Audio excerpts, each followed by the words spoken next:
കർത്താവായ യേശുക്രിസ്തുവിൻ്റെ പരിശുദ്ധമായ നാമത്തിൽ എല്ലാ പ്രിയപ്പെട്ടവർക്കും മോർണിംഗ് ഡ്യൂവിൻ്റെ മറ്റൊരു പ്രഭാത വചന ധ്യാനത്തിലേക്ക് സ്വാഗതം.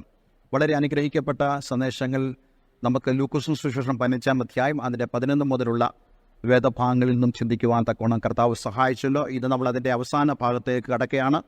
കഴിഞ്ഞ 3 പ്രഭാത ധ്യാനങ്ങളായിട്ട് നമുക്ക് ഈ മുടിയനായ പുത്രൻ്റെ ഉപമയുടെ വിവിധ വശങ്ങളെക്കുറിച്ച് ചിന്തിക്കുവാൻ തക്കോണം കർത്താവ് നമ്മെ സഹായിച്ചു. ഇന്ന് നമ്മൾ അതിൻ്റെ അവസാന ഭാഗത്തേക്ക് കടന്നു വരികയാണ്. ലൂക്കോസ് സുവിശേഷം 15-ാം അധ്യായം അതിൻ്റെ 25-ാമത്തെ വാക്യം നമുക്ക് വായിക്കാം. അവൻ്റെ മൂത്ത മകൻ വയലിൽ ആയിരുന്നു. അവൻ വന്ന് വീടിനോട് അടുത്തപ്പോൾ വാദ്യവും നൃത്തഘോഷവും കേട്ടു. ബാല്യക്കാരിൽ ഒരുത്തനെ വിളിച്ച് ഇതെന്ത് എന്ന് ചോദിച്ചു. അവൻ അവനോട്, നിന്റെ സഹോദരൻ വന്നു, നിന്റെ അപ്പൻ അവനെ സൗഖ്യത്തോടെ കിട്ടിയതുകൊണ്ട് തടിപ്പിച്ച കാളക്കുട്ടി അറുത്തു എന്ന് പറഞ്ഞു. അപ്പോൾ അവൻ കോപിച്ചു, അകത്ത് കടപ്പാൻ മനസ്സില്ലാതെ നിന്നു. അപ്പൻ പുറത്തു വന്ന് അവനോട് അപേക്ഷിച്ചു. അവൻ അവനോട്, ഇത്ര കാലമായി ഞാൻ നിന്നെ സേവിക്കുന്നു, നിന്റെ കൽപ്പന ഒരിക്കലും ലംഘിച്ചിട്ടില്ല. എന്നാൽ എൻ്റെ ചങ്ങാതികളുമായി ആനന്ദിക്കേണ്ടതിന് നീ ഒരിക്കലും എനിക്കൊരു ആട്ടിൻകുട്ടിയെ തന്നിട്ടില്ല. വേശ്യന്മാരോടുകൂടെ നിന്റെ മുതൽ തിന്നുകളഞ്ഞ ഈ നിന്റെ മകൻ വന്നപ്പോഴേക്കോ തടിപ്പിച്ച കാളക്കുട്ടിയെ അവനു വേണ്ടി അറുത്തുവല്ലോ എന്ന് ഉത്തരം പറഞ്ഞു. അതിനവൻ അവനോട്, മകനെ, നീ എപ്പോഴും എന്നോടുകൂടെ ഇരിക്കുന്നുവല്ലോ, എനിക്കുള്ളത് എല്ലാം നിൻ്റേതാകുന്നു. നിന്റെ ഈ സഹോദരനോ മരിച്ചവനായിരുന്നു, വീണ്ടും ജീവിച്ചു, കാണാതെ പോയിരുന്നു, കണ്ടുകിട്ടിയിരിക്കുന്നു. ആകയാൽ ആനന്ദിച്ച് സന്തോഷിക്കേണ്ടത് ആവശ്യമായിരുന്നു എന്ന് പറഞ്ഞു. ഈ ഉപമയുടെ ആദ്യ ഭാഗം തുടങ്ങുമ്പോഴേ ഞാൻ എല്ലാവരോടും പറഞ്ഞിരുന്നു, ഇതിൻ്റെ അവസാന ഭാഗത്ത് ഈ മൂത്ത മകൻ കടന്നു വരുമ്പോൾ നമുക്ക് ഈ ഉപമയുടെ വളരെ ഉജ്ജ്വലമായ ഒരു ക്ലൈമാക്സ് കാണുവാൻ സാധിക്കുമെന്ന്. ആദ്യ ഭാഗങ്ങളൊക്കെ വായിക്കുമ്പോൾ നമുക്ക് ഈ ഇളയ മകനോട് ഭയങ്കരമായിട്ട് പ്രയാസം തോന്നി. പക്ഷേ മുന്നോട്ട് കടന്നു വന്നപ്പോൾ അവൻ്റെ മാനസാന്തരം നമുക്ക് സന്തോഷത്തിന് ഇടയായിത്തീർന്നു, ആ അപ്പനെ പോലെ തന്നെ. പക്ഷേ നമ്മുടെ എല്ലാ പ്രതീക്ഷകളെ തെറ്റിച്ചുകൊണ്ട് മൂത്ത മകൻ്റെ നിലപാടുകൾ വളരെയധികം ചിന്തനീയമാണ്. നഷ്ടപ്പെട്ടു പോയ മകൻ തിരിച്ചു വന്നപ്പോൾ അപ്പൻ ഇപ്രകാരം പറഞ്ഞു, ഈ എൻ്റെ മകൻ മരിച്ചവനായിരുന്നു, കാണാതെ പോയിരുന്നു, അവനെ കണ്ടുകെട്ടി, അതുകൊണ്ട് നമുക്ക് ആനന്ദിക്കുക. അങ്ങനെ വലിയ ആനന്ദഘോഷം ആ ഭവനത്തിലുണ്ടായി. പാട്ടും നൃത്തവും എല്ലാം ആ ഭവനത്തിൽ ഉണ്ടായി. വാദ്യഘോഷങ്ങൾ ആ നാടിനെ മുഴുവനും ഇളക്കിമറിച്ച് കാണും. വളരെ ദൂരവേയുള്ള വയലിൽ പണികൾക്കെല്ലാം നേതൃത്വം കൊടുത്തുകൊണ്ട് നിൽക്കുന്നതായ ആ മൂത്ത മകൻ വീട്ടിലേക്ക് കടന്നു വരുമ്പോൾ വളരെ ദൂരവേ നിന്ന് വാദ്യഘോഷങ്ങളുടെയും ആർപ്പുനാദങ്ങളുടെയും ഒക്കെ ആ ശബ്ദം കേട്ടു. ഇവനൊരിക്കലും പ്രതീക്ഷിച്ചില്ല ഇങ്ങനൊരു കാര്യം തൻ്റെ ഭവനത്തിൽ നടക്കുമെന്ന്. അപ്പൻ നേരത്തെ ഈ കാര്യം സൂചിപ്പിച്ചുമില്ല. അങ്ങനെയാണെങ്കിൽ ഈ മൂത്ത മകൻ വയലിലേക്ക് പോയ സമയം തന്നെയാണ് ഈ ഇളയ മകൻ തിരിച്ച് ഈ വീട്ടിലേക്ക് വരുന്നത്. ഞാനിങ്ങനെ ചിന്തിക്കുന്നു, രാത്രിയിൽ തന്നെയായിരിക്കാം ഈ ഇളയ മകൻ ഈ വീട്ടിലേക്ക് വരുന്നത്. പ്രഭാതമായപ്പോഴേക്കും അവൻ ഈ വീട്ടിലേക്ക് വന്നു. പക്ഷേ മൂത്ത മകൻ വേലയ്ക്ക് വേണ്ടി വയലിൽ പോയിരുന്നു. ഇതാ അവൻ ജോലിയെല്ലാം കഴിഞ്ഞ് തിരിച്ചു വരുമ്പോഴും വീട്ടിലെ ആർപ്പനാദം നിന്നിട്ടില്ല. ആ ആഘോഷം തുടർന്നുകൊണ്ടേയിരിക്കുക. കാരണം അത്രയ്ക്ക് സന്തോഷം ഈ ഭവനത്തിലുണ്ട്. ഈ സന്തോഷം കാണിക്കുന്നത് സ്വർഗത്തിലെ സന്തോഷമാണ്. ഒരു പാപി മാനസാന്തരപ്പെടുമ്പോൾ സ്വർഗത്തിലുള്ള ആ സന്തോഷം എത്ര വലുതാണ്. കർത്താവ് തന്നെ പറഞ്ഞിട്ടില്ലേ, ദൈവത്തിൻ്റെ രാജ്യം ഭക്ഷണമല്ല, പാനീയമല്ല, നീതിയും സമാധാനവും പരിശുദ്ധാത്മാവിലുള്ള സന്തോഷമാണ്. അങ്ങനെയാണെങ്കിൽ സ്വർഗത്തിൽ ഏറ്റവും അധികം സന്തോഷം നടക്കുന്നത് ഒരു പാപി മാനസാന്തരപ്പെടുമ്പോഴാണ്. നോക്കിക്കേ, ഈ ഭവനത്തിൽ പ്രഭാതം മുതൽ രാത്രി മുഴുവനും ആഘോഷം നടക്കുമ്പോൾ അത് കാണിക്കുന്നത് എത്രത്തോളം സന്തോഷമുണ്ട് ഒരു പാപി രക്ഷിക്കപ്പെടുമ്പോൾ. അപ്പം അങ്ങനെയാണെങ്കിൽ ഒരു വ്യക്തിയുടെ മാനസാന്തരം, ഒരു വ്യക്തിയുടെ രൂപാന്തരം എത്രത്തോളം ദൈവത്തിൻ്റെ ഹൃദയത്തെ സന്തോഷിപ്പിക്കുന്നു. അതുകൊണ്ടാണ് ദൈവവചനത്തിൽ നമുക്ക് കാണാൻ കഴിയുന്നത്, ആരും നശിച്ചു പോകാതെ നിത്യജീവൻ പ്രാപിക്കണമെന്ന് ദൈവം ആഗ്രഹിക്കുന്നത്. ഞാൻ വളരെ നേരമൊന്നും ഈ കാര്യങ്ങൾ പറയാൻ ആഗ്രഹിക്കുന്നില്ല. ചുരുക്കമായി നിങ്ങളോട് സംസാരിപ്പാൻ ആഗ്രഹിക്കുന്നു. മൂത്ത മകൻ പ്രതിനിധീകരിക്കുന്നത് അന്നത്തെ മത സംവിധാനങ്ങളെയാണ്.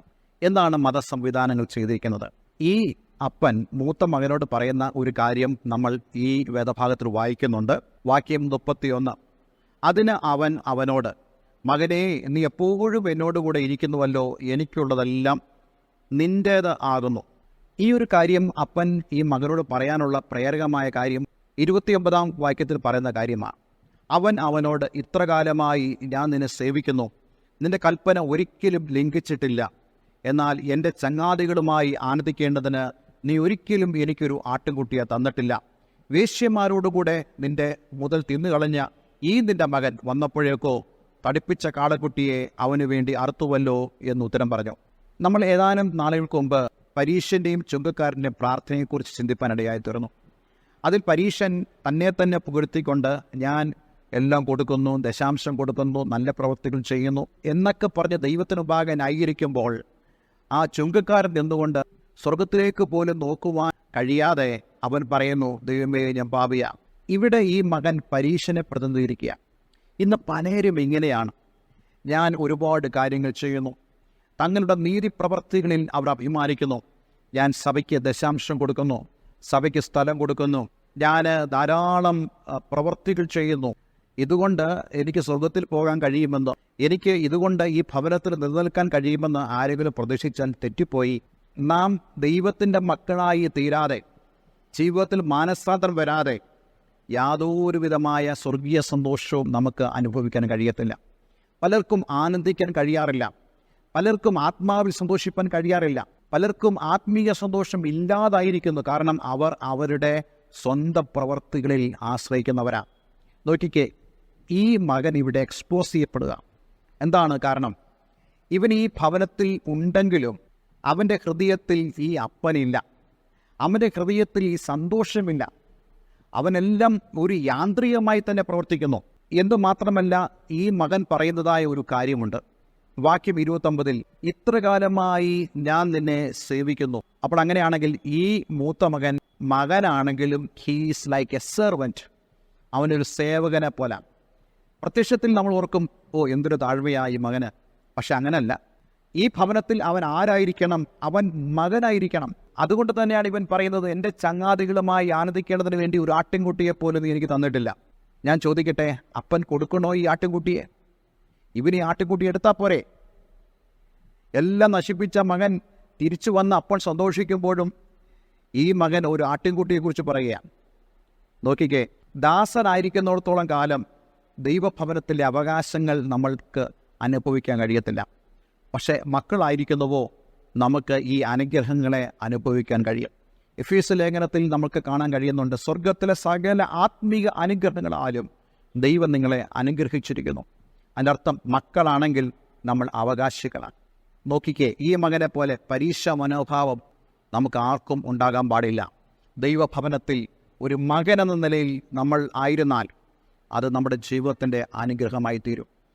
അങ്ങനെയാണെങ്കിൽ മാത്രമേ ഈ അപ്പനെ പോലെ ഈ ഭവനത്തിൽ നമുക്ക് സന്തോഷിക്കുവാൻ കഴിയത്തുള്ളൂ.